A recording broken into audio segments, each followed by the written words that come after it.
नमस्कार। आज हमारे सामने जो सोर्सेज हैं वो हमें कानून की दुनिया के एक ऐसे कोने में ले जा रहे हैं जिसके बारे में हम रोज सुनते हैं पर शायद ही समझते हैं। आईपीसी यानी इंडियन पीनल कोड। हाँ।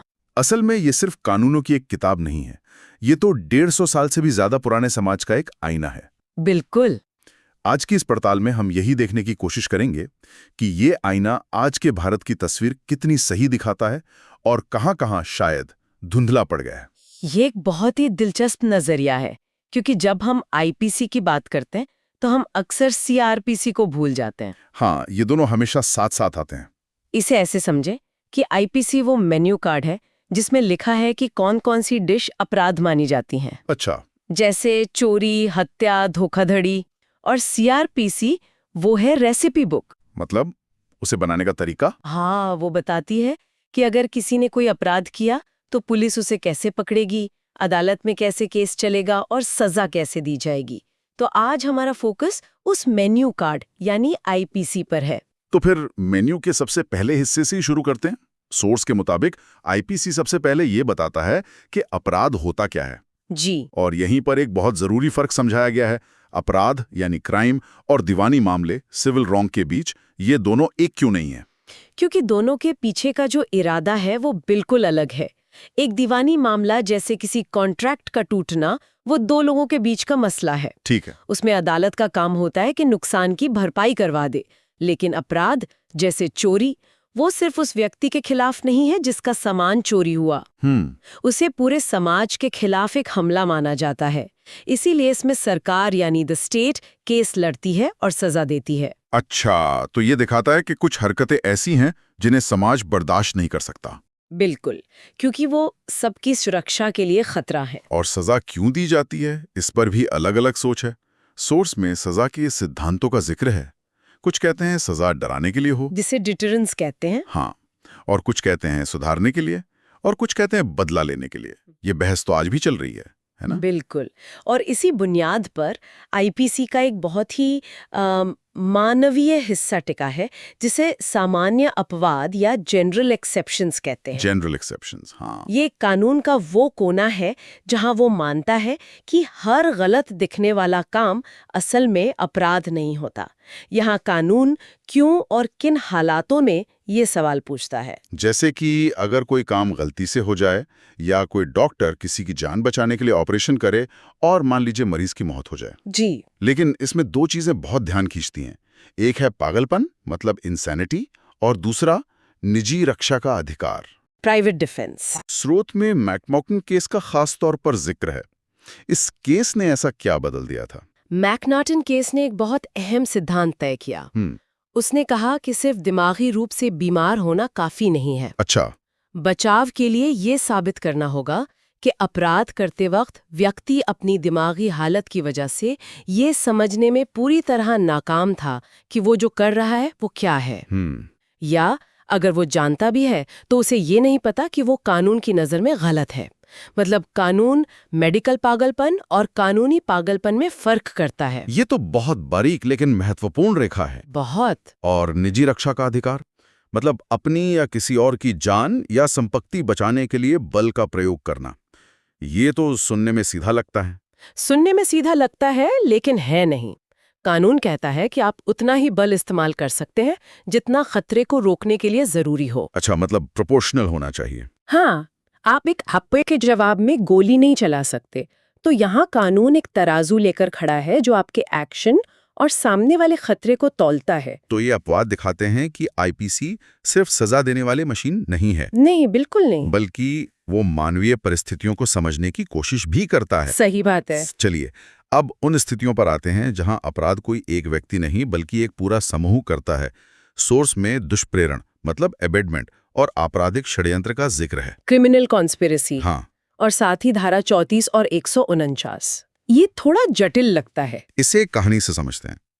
मान लीजिए 4 दोस्त बैंक लूटने की योजना बनाते हैं। ठीक है। ये योजना बनाना ही आपराधिक षड्यंत्र है, भले ही वो बैंक तक पहुंचे भी नहीं। बस योजना बनाना है। हाँ, अब अगर उनमें से एक दोस्त बाहर गाड़ी में इंतजार कर रहा है तो वो दुष्प्रेरण यानी उकसाने का दोषी हो सकता है। और धारा 34 कहती है कि अगर चारों एक ही इरादे कॉमन इंटेंशन से बैंक के अंदर जाते हैं एक ही इरादे से। और एक गार्ड को गोली मार देता है तो चारों पर हत्या का आरोप लग सकता है क्योंकि सबका इरादा एक था। 1 मिनट, ये तो बहुत बड़ी बात है। हाँ। इसका मतलब है कि कानून आपके दिमाग में क्या चल रहा था, मतलब इंटेंशन। हाँ, इंटेंशन। और आप किसके साथ खड़े थे, एसोसिएशन, इन दोनों को बराबर तवज्जो दे रहा है। जी ये तो हर व्यक्ति पर बहुत बड़ी जिम्मेदारी डालता है। बिल्कुल। और धारा 149 इससे भी एक कदम आगे जाती है।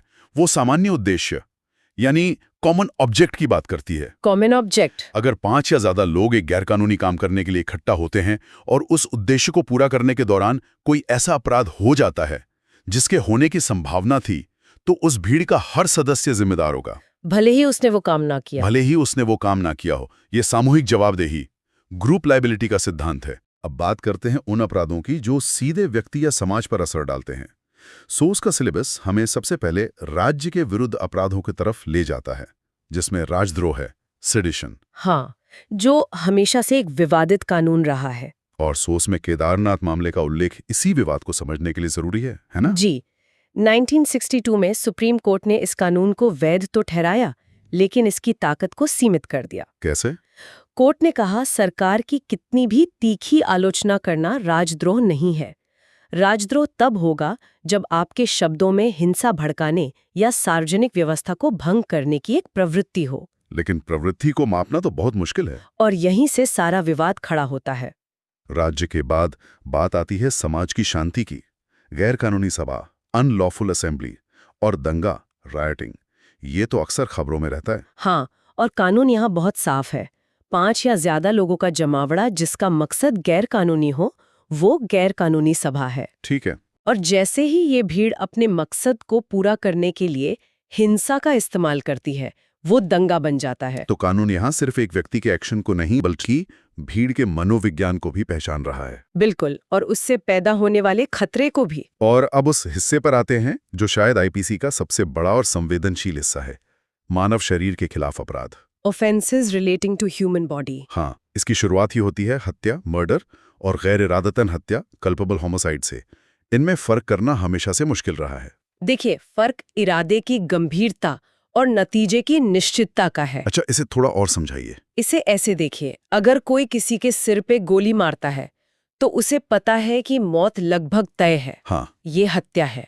लेकिन अगर कोई लापरवाही से भीड़ में तेज गाड़ी चला रहा है और किसी की मौत हो जाती है, तो उसका इरादा किसी को मारने का नहीं था। नहीं था, हाँ। लेकिन उसे पता होना चाहिए था कि उसके काम से किसी की जान जा सकती है।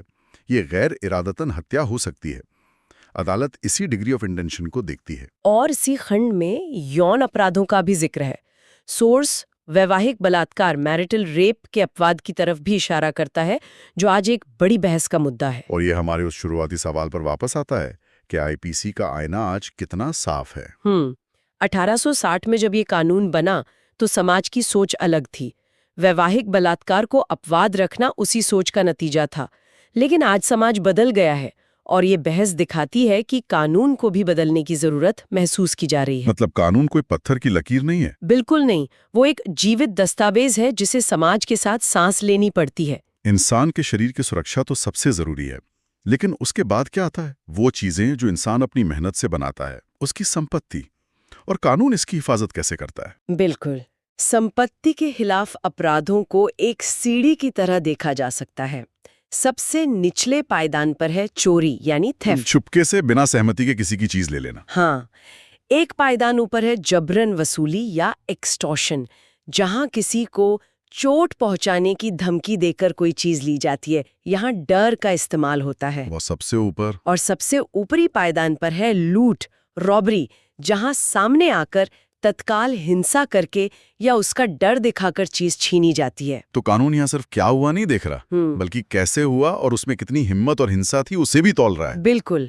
और डकैती, डकैती कहाँ आती है इस सीढ़ी पर? डकैती इसी लूट का बड़ा और संगठित रूप है। जब 5 या उससे ज्यादा लोग मिलकर लूट करते हैं तो उसे डकैती कहते हैं। अच्छा, संख्या से फर्क पड़ता है? हाँ, संख्या बताती है कि ये समाज के लिए एक बड़ा खतरा है, इसलिए इसकी सजा भी ज्यादा है। संपत्ति के अपराधों है सर छीनना ही नहीं बल्कि धोखा देना भी शामिल है।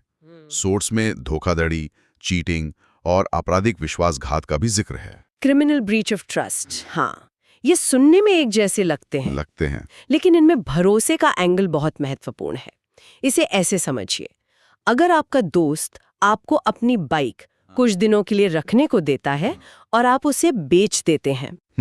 तो ये आपराधिक विश्वासघात है, क्योंकि उसने आप पर भरोसा करके आपको संपत्ति सौंपी थी और आपने वो भरोसा तोड़ा। अच्छा। लेकिन अगर आप किसी अजनबी से झूठ बोलकर कि ये बाइक एंटीक है उसे ज्यादा दाम में बेचते हैं, तो ये धोखाधड़ी है। क्योंकि यहाँ इरादा शुरू से ही धोखा देने का था। बिल्कुल।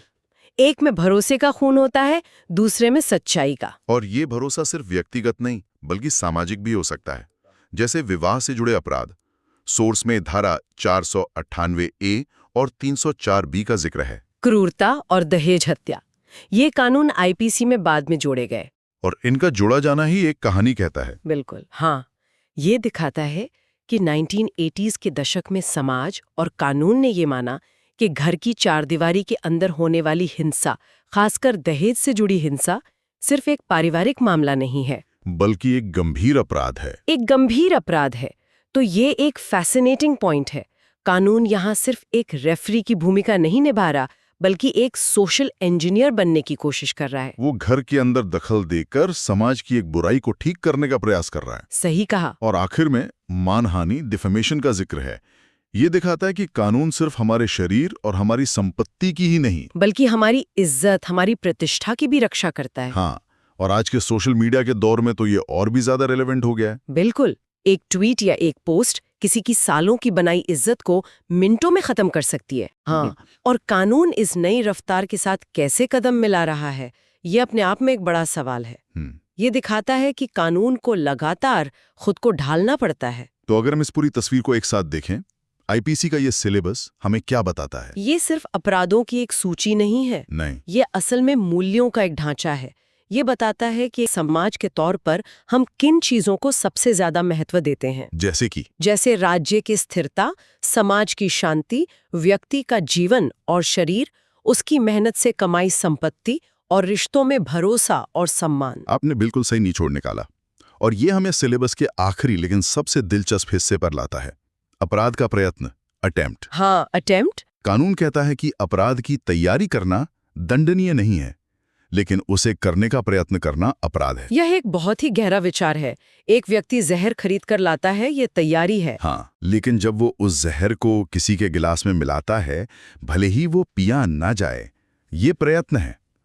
लेकिन इन दोनों के बीच की रेखा कहाँ है? और यहीं से एक महत्वपूर्ण सवाल उठता है जिस पर विचार किया जा सकता है। कानून उस अदृश्य रेखा को कहाँ खींचता है जो किसी के मन में चल रहे एक बुरे विचार को एक दंडनीय अपराध में बदल देती है? वो कौन सा क्षण है जब एक योजना केवल एक योजना ना रहकर कानून की नज़र में एक वास्तविक खतरा बन जाती है?